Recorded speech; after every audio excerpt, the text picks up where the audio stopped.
आज हम लोग पढ़ेंगे यूनिट 3।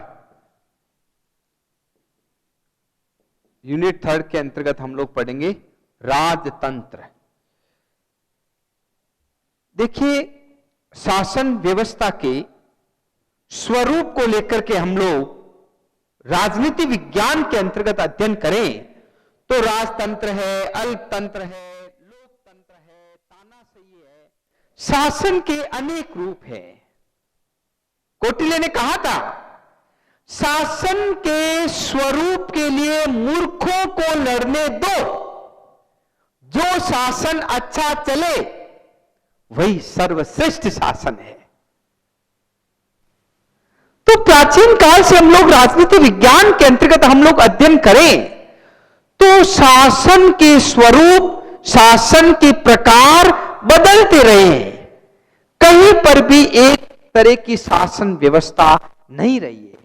जहां तक हम लोग राजतंत्र का अध्ययन करें, मोनार्की सिस्टम, मोनार्की सिस्टम बच्चों प्राचीन काल से चली आ रही है। और इस प्राचीन काल की शासन व्यवस्था को हम लोग देखें तो राजनीति शास्त्र के अंतर्गत जो हम लोग देखते हैं तो प्रत्येक शासन की सफलता और असफलता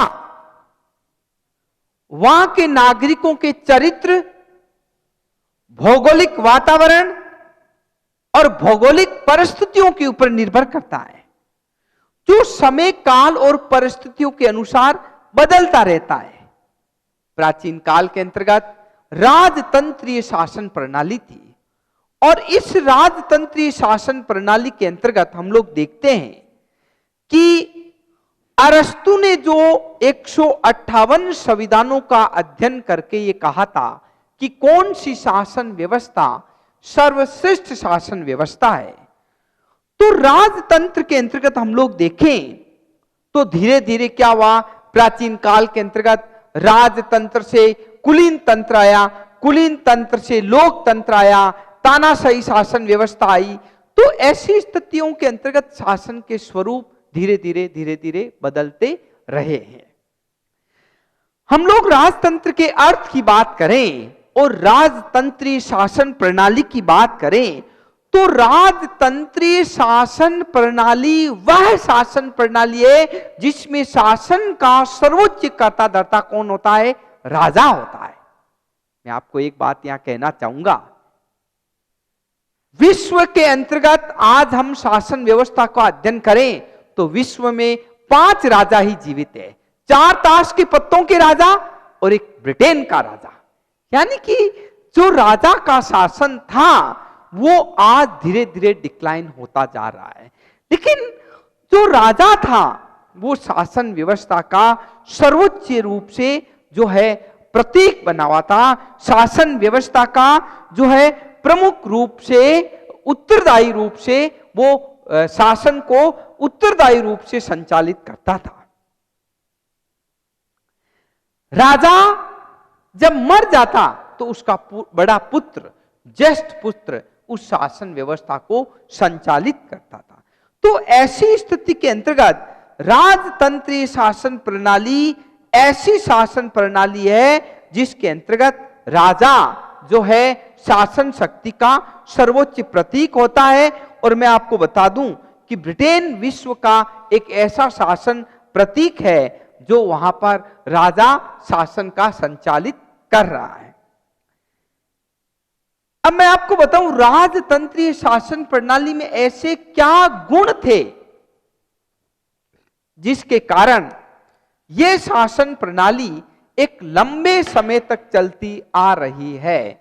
और उसके प्रमुख गुणों की बात करें तो हम लोग देखते हैं राजतंत्रीय शासन प्रणाली के अंतर्गत असभ्य तथा अविकसित समाज के लिए उपयोगी।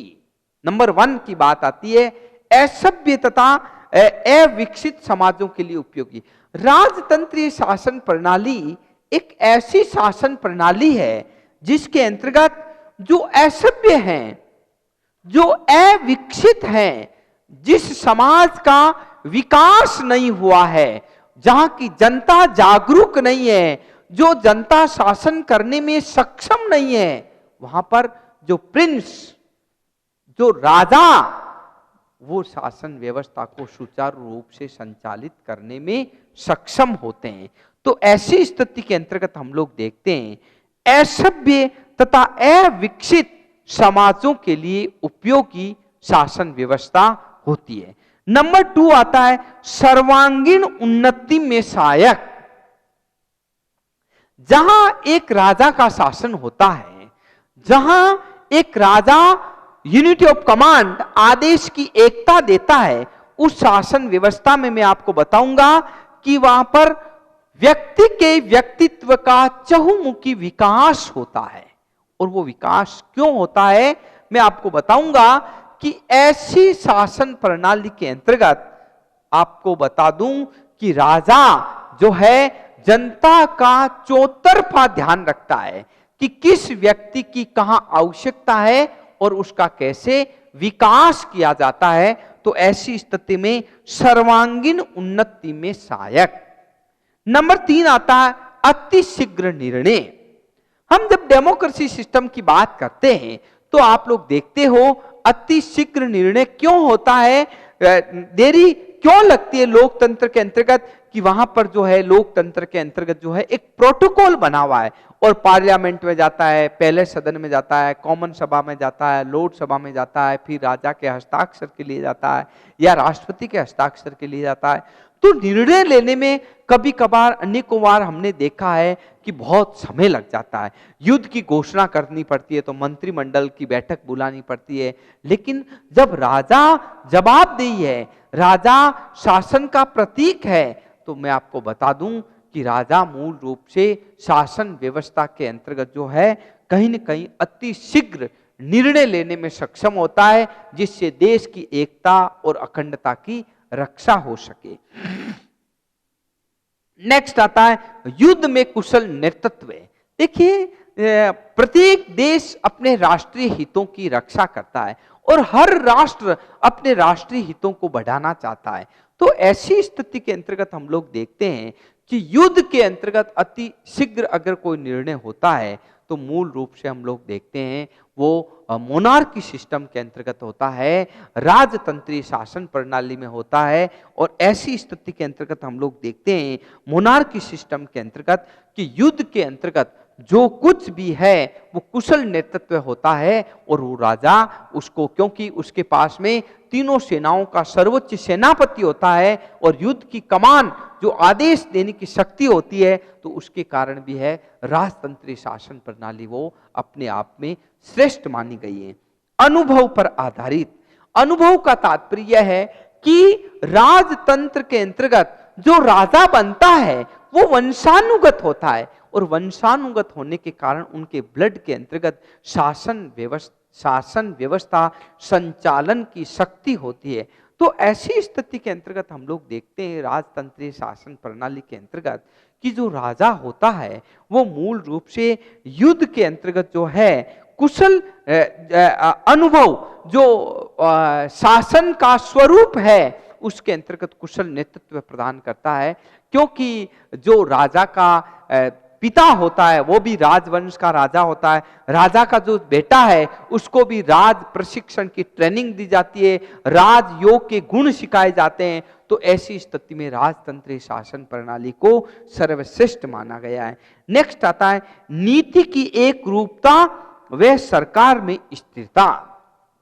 नीति की एक रूपता व सरकार में स्थिरता। तो ऐसी स्थिति के अंतर्गत हम लोग देखते हैं नीति के अंतर्गत मेरा तात्पर्य यह है कि राजतंत्र के अंतर्गत कार्यपालिका, व्यवस्थापिका और न्यायपालिका अलग अलग नहीं होती है, बल्कि तीनों की शक्तियों का समायोजन होता है। और समायोजन के कारण आप लोग देखते हो कि यहाँ पर कार्यपालिका, व्यवस्थापिका, न्यायपालिका जब राजा के द्वारा संचालित की जाती है, प्राचीन काल में अंग्रेजों के जमानों में देख लो, आप मुगल काल के अंतर्गत देख लो, या आप जार निकोलस द्वितीय को देख लो, लुई 14वें को देख लो, या ब्रिटेन के राजा या रानी को देख लो, वीरेंद्र विक्रम देव शाह को नेपाल को देख लो, भूटान को देख लो।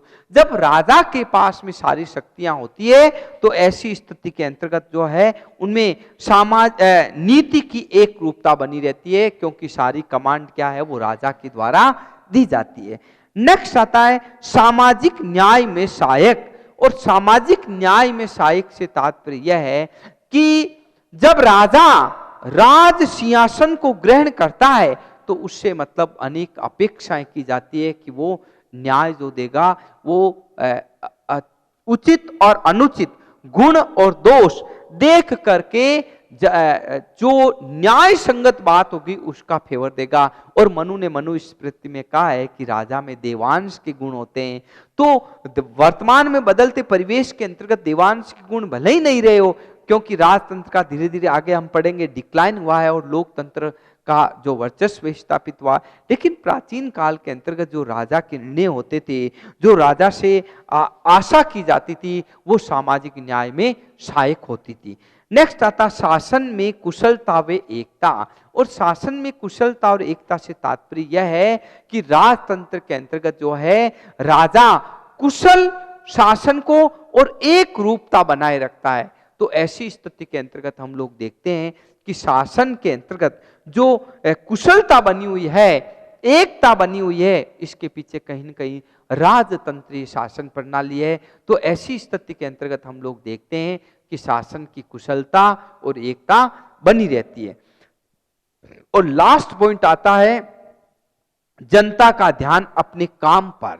राजतंत्र के अंतर्गत कोई भी जनता को चुनाव लड़ना है, स्ट्राइक करना है, आंदोलन करना है, हिंसा करनी है, काम रोको प्रस्ताव है या निंदा प्रस्ताव है, या पार्लियामेंट में पक्ष विपक्ष को तर्क वितर्क देके बहस करनी है, ये कतई संभव नहीं है। राजतंत्रीय शासन प्रणाली के अंतर्गत मैं आपको बता दूं कि शासन का जो है वो जनता का ध्यान केवल काम पर लगा रहता है, जिसे हम लोग कहते हैं वर्क इज वर्शिप, काम की पूजा होती है। और राजा स्वयं शासन का संचालन करता है, जनता को शासन की चिंता करने की कोई जरूरत नहीं है। तो ऐसी स्थिति में हम लोग देखते हैं राजतंत्रीय शासन प्रणाली तत्कालीन परिस्थितियों के अंतर्गत बहुत उपयोगी थी, लेकिन वर्तमान के अंतर्गत बदलते परिवेश के अंतर्गत इसकी उपयोगिता के ऊपर प्रश्न चिन्ह लग गया। भले ही आज कहीं जगह विश्व के अंतर्गत राजा का पद जीवित है, लेकिन राजतंत्रीय शासन प्रणाली का धीरे धीरे डिक्लाइन हो गया है, पतन हो गया है। नेक्स्ट टॉपिक आ रहा है हमारा कुलीन तंत्र। कुलीन तंत्र जिसे हम लोग कहते हैं अल्प तंत्र, कुलीन तंत्र या अल्प तंत्र।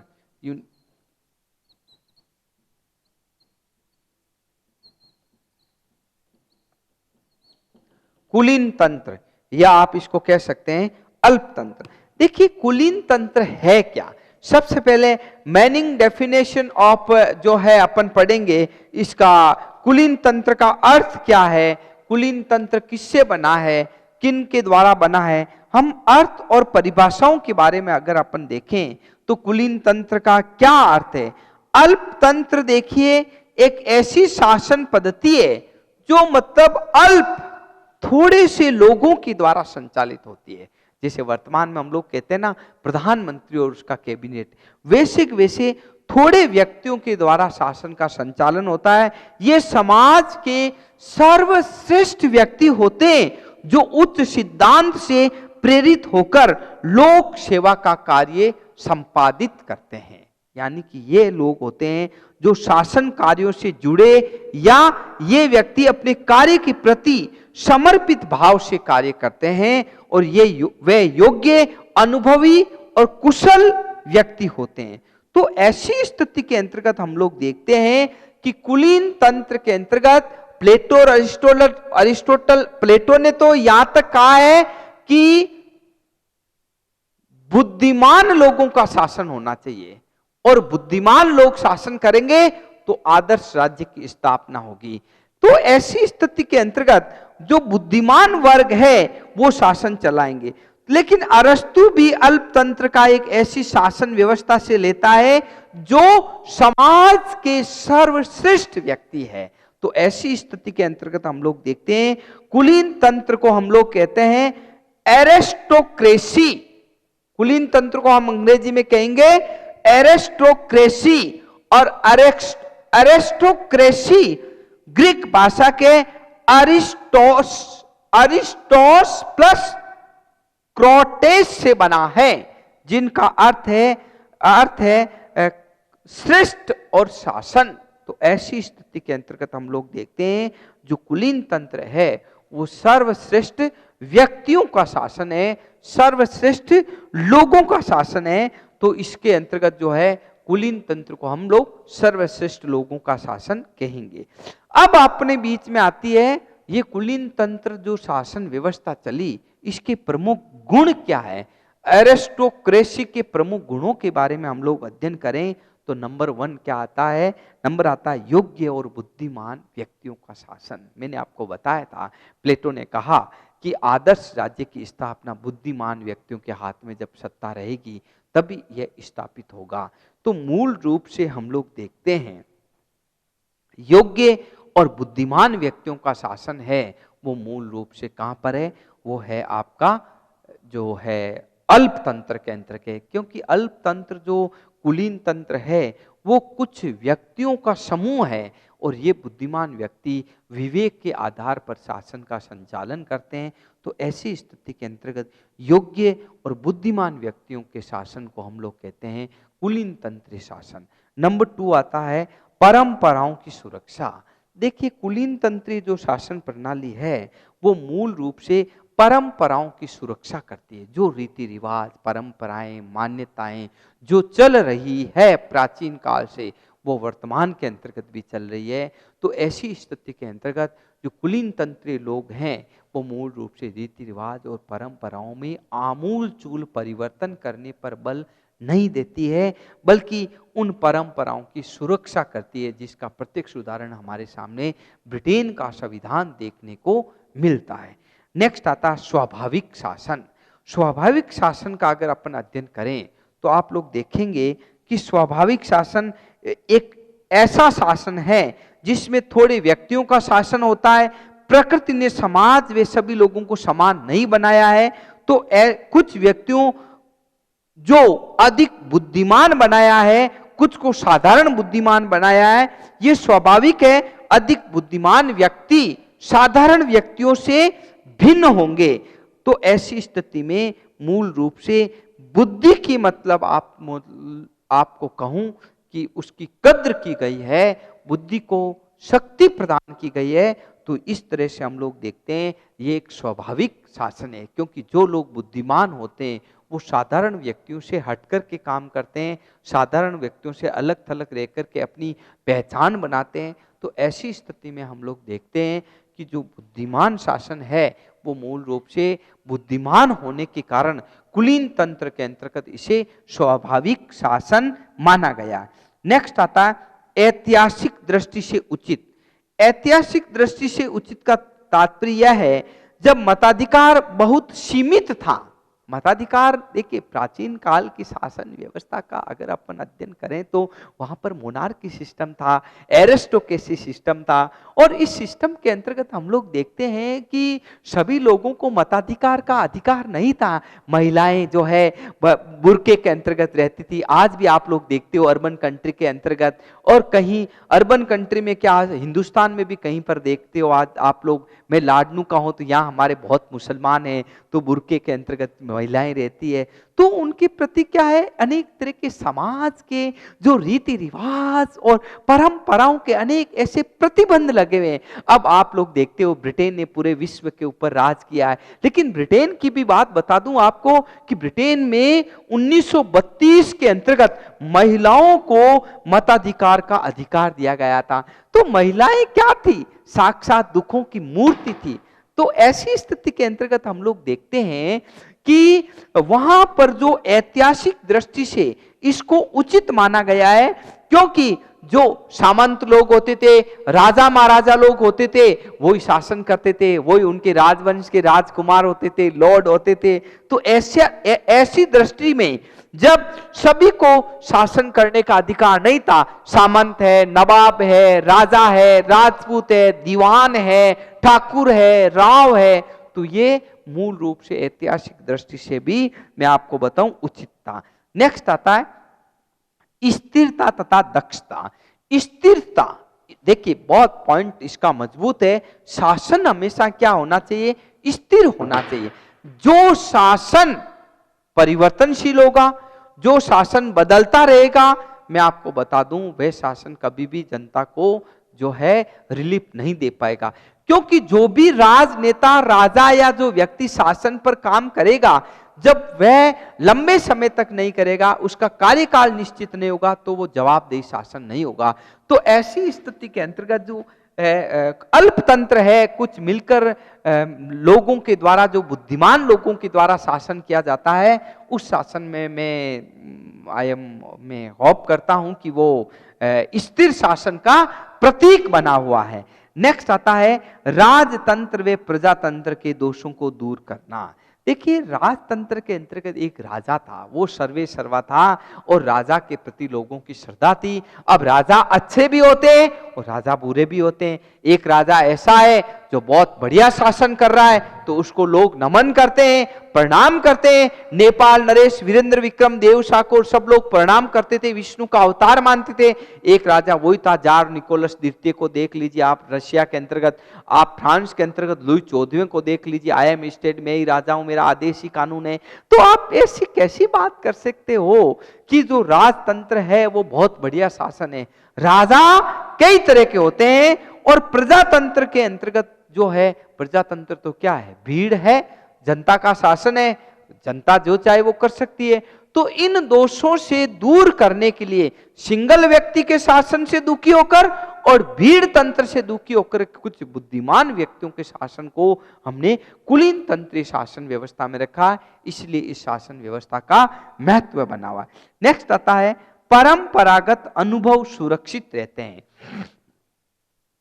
परंपरागत अनुभव से तात्पर्य यह है बच्चों कि विलियम पिट का संदर्भ देते हुए शीले ने क्या कहा है कि जो व्यक्ति राजकाज में निपुण व्यक्ति का पुत्र होता है, ऐसे घर में लालन पालन प्राप्त करता है, उसके विषय में यह समझा जा सकता है कि सार्वजनिक संस्थाओं और राजकाज के विषय में इतना ज्ञान प्राप्त कर लेगा जो दूसरों को प्राप्त नहीं हो सकता। शीले ने बात कही है, यानी कि राज कार्य का जो कार्य है वो उसके ब्लड में रहता है, वंशानुगत रहता है। पिता से पुत्र सीखता है, पुत्र से उसका पोता सीखता है, बेटा सीखता है। तो ऐसी स्थिति के अंतर्गत जो राजतंत्रीय शासन प्रणाली, कुलीन तंत्रीय शासन प्रणाली है या अल्पतंत्रीय शासन प्रणाली है, वो सर्वश्रेष्ठ शासन प्रणाली है और इसके द्वारा शासन व्यवस्था का संचालन होता है।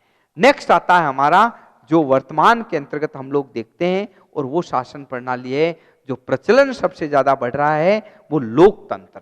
देखिए हम लोग लोकतंत्र की अगर अपन बात करें तो आपको मैं बता दूं कि लोकतंत्र जो है विश्व का जो अब तक का इतिहास गवाह है, एक सर्वश्रेष्ठ शासन प्रणाली है। लोक और तंत्र दो शब्दों से मिलकर बना है लोकतंत्र। अब लोकतंत्र क्या हुआ? प्राचीन काल के अंतर्गत राजतंत्र था, कुलीन तंत्र था, तानाशाही शासन थी, एक व्यक्ति का शासन था। तो ऐसी स्थिति के अंतर्गत जो है सेकेंड वर्ल्ड वॉर के पश्चात विश्व स्तर पर आप लोग देखिए राजनीतिक परिवर्तन आया। और मैं यहाँ एक कोट करना चाहूंगा, जो सामाजिक समझौता सिद्धांत है, हॉब्स-लॉक रूसो का सामाजिक जो समझौता सिद्धांत है, और आपको मैं बताऊं हॉब्स-लॉक रूसो के पश्चात जर्मनी बेंथम को पढ़िए, जेस मिल को पढ़िए, उन्होंने एक ऐसे आधुनिक विचार दिए और व्यक्ति की स्वतंत्रता पर बल दिया। फ्रांस की जो क्रांति हुई थी 1789 की, जिसमें समानता, स्वतंत्रता और भ्रातृत्व का नारा बुलंद हुआ। 1776 की अमेरिका की क्रांति हुई, 1688 की गौरवपूर्ण क्रांति ब्रिटेन की क्रांति हुई। और आप लोग देखिए ब्रिटेन के अंतर्गत 1215 का मैग्ना कार्टा का प्रस्ताव पारित हुआ, 1689 के अंतर्गत जो बिल ऑफ राइट्स पारित हुआ ब्रिटेन के अंतर्गत। तो पूरे वर्ल्ड के अंतर्गत एक लोकतंत्र के प्रति एक अच्छा डायलॉग बना। और अब्राहम लिंकन ने तो यहां तक कहा कि जनता का, जनता के लिए और जनता के द्वारा ही शासन सर्वश्रेष्ठ होता है। तो ऐसी स्थिति के अंतर्गत हम लोग देखिए कि आज विश्व के अंतर्गत किसी भी शासन व्यवस्था का हम लोग अध्ययन करें तो हम लोग लोकतांत्रिक, यद्यपि प्लेटो ने कहा जो है लोकतंत्र का घोर विरोध किया था, लेकिन मैं आपको बता दूं कि लोकतांत्रिक शासन प्रणाली ही सर्वश्रेष्ठ शासन प्रणाली है। और इसको हम लोग अंग्रेजी में डेमोक्रेसी कहते हैं। और ये ग्रीक भाषा के शब्द डेमोस और क्रेशिया से बना है, जिसका अर्थ होता है सत्ता, शक्ति। और ये जनता की शक्ति है और ये शक्ति अंतिम रूप से जनता के हाथ में होती है। तो हम लोग जब डेमोक्रेसी शासन प्रणाली के अध्ययन की बात करें तो आज सेकेंड वर्ल्ड वॉर के पश्चात विश्व राजनीति के अंतर्गत आज लोकतांत्रिक शासन प्रणाली की हम लोग बात कर रहे हैं। और इस लोकतंत्र के अंतर्गत जनता का शासन होता है। लेकिन मैं आपको एक बात बहुत जल्दी बताने वाला हूं, यह शासन दो प्रकार का होता है, direct democracy, indirect democracy. Direct democracy आज हमारे पास में प्रत्यक्ष उदाहरण स्विट्जरलैंड के अंतर्गत है, और इनडायरेक्ट डेमोक्रेसी है वो वर्ल्ड के अंतर्गत चलती है। लोकतंत्र के अगर अपन थोड़े से बात करूंगा, मैं गुण की बात करूं और सिद्धांतों की बात करूं, तो मैं आपको बताऊंगा समानता, स्वतंत्रता, बंधुत्व, मौलिक अधिकार, स्वतंत्र न्यायपालिका, लोक कल्याणकारी कार्य। मतलब एक व्यक्ति के व्यक्तित्व का विकास जो होता है वो डेमोक्रेसी मॉडल के अंतर्गत होता है, अन्य शासन प्रणालियों के अंतर्गत कभी भी नहीं हो सकता। तो ऐसी स्थिति में आपको बताऊं कि लोकतांत्रिक शासन प्रणाली के अंतर्गत जो नंबर 1 पर आता है वो आता लोक कल्याण करना।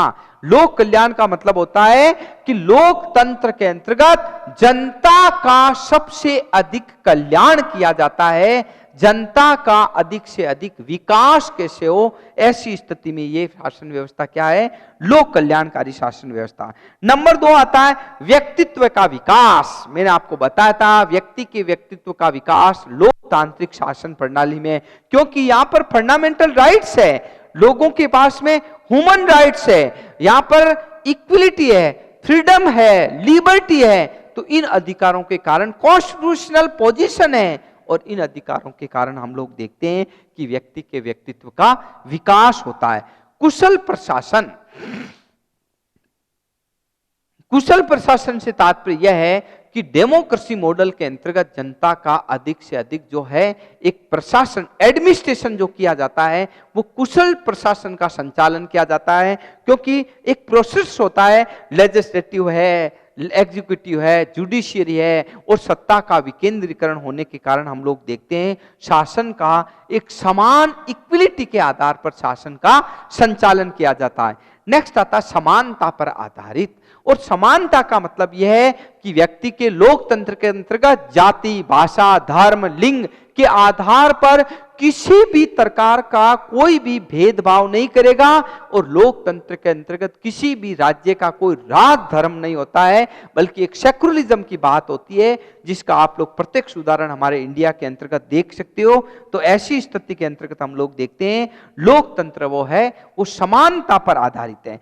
नेक्स्ट आता है स्वतंत्रता पर बल, यानी कि लोकतंत्र समानता और स्वतंत्रता का पूरक है। जहां इक्विलिटी होगी वहां लिबर्टी होगी, जहां लिबर्टी होगी वहां इक्विलिटी होगी, यानी कि दोनों समांतर रूप से, मतलब आप लोग कहिए कि इनका संबंध चोली और दामन का संबंध होता है, और इनको हम लोग कभी भी दूर नहीं कर सकते। तो ऐसी स्थिति के अंतर्गत स्वतंत्रता पर बल दिया जाता है। नेक्स्ट आता है सार्वजनिक शिक्षण संस्थाएं एवं मनोरंजन के साधन।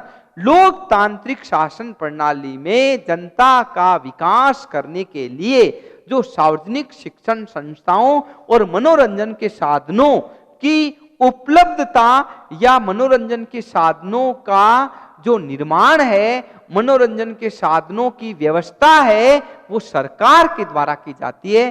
तो ऐसी स्थिति के अंतर्गत हम लोग देखते हैं मूल रूप से सार्वजनिक शिक्षण संस्थाओं की जो व्यवस्था है वो लोकतंत्र के अंतर्गत की जाती है। नेक्स्ट आता है देशभक्ति का स्रोत। लोकतंत्र एक ऐसा जो शासन है जिसके अंतर्गत जनता में जज्बा भर दिया जाता है देशभक्ति का, राष्ट्रीय भक्ति का। देश को सलाम करते हैं, देश की सुरक्षा के लिए देश के प्राणों, अपने प्राणों की बाजी तक लगा देते हैं। और भारत का मैं आपको बच्चों उदाहरण दूं, करगिल के अंतर्गत शहीद हुए थे, अपने देश की रक्षा के लिए उन्होंने अपने प्राणों की बाजी लगा करके करगिल और ब्राज बटालियन को बचाया था। तो ऐसी स्थिति के अंतर्गत हम लोग देखते हैं ये देशभक्ति का मूल स्रोत है। और क्रांति में सुरक्षा, देखिए राजतंत्र में एक व्यक्ति का शासन होता है, कुलीन तंत्र में कुछ व्यक्तियों का शासन होता है, तानाशाही के अंतर्गत जो है एक हिटलर और मुसोलिनी की तरह करते हैं। लेकिन लोकतंत्र किसी बाप की बपौती नहीं है। लोकतंत्र में कोई भी व्यक्ति है, चाहे कितना भी बड़ा व्यक्ति है, आप लोगों ने देखा होगा 1975 के अंतर्गत इंदिरा गांधी ने आपातकाल लगाया और राजस्थान के अंतर्गत मात्र एक नाथुराम मिर्जा जीत के गया। इंदिरा गांधी को धूल चटा दी गई थी। क्यों चटा दी गई? लोकतंत्र कोई बाप की बपूती नहीं है और ऐसी स्थिति के अंतर्गत वो क्रांति से सुरक्षा करती है। बल्कि अन्य आप जगह जाओगे तो किसी न किसी देश के अंतर्गत लुई 14 को देख लो आप लोग, क्रांति हुई। 1976 की आप लोग अमेरिका की क्रांति हुई, ब्रिटेन के अंतर्गत क्रांति हुई, लेकिन रशिया के अंतर्गत क्रांति हुई। लेकिन लोकतंत्र में क्रांति की सुरक्षा प्रहरी के रूप में कार्य करता है। नेक्स्ट आता है विश्व जो है शांति में आस्था।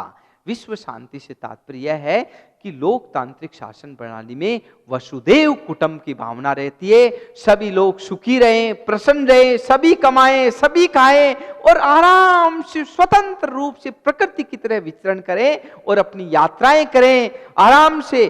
तो ऐसी स्थिति के अंतर्गत जो विश्व शांति का संदेश है वो लोकतंत्र है। तो मेरा कहने का तात्पर्य लोकतांत्रिक शासन प्रणाली में ही व्यक्ति के व्यक्तित्व का विकास हो सकता है और देश की विकास की योजनाओं का निर्माण हो सकता है। Thank you.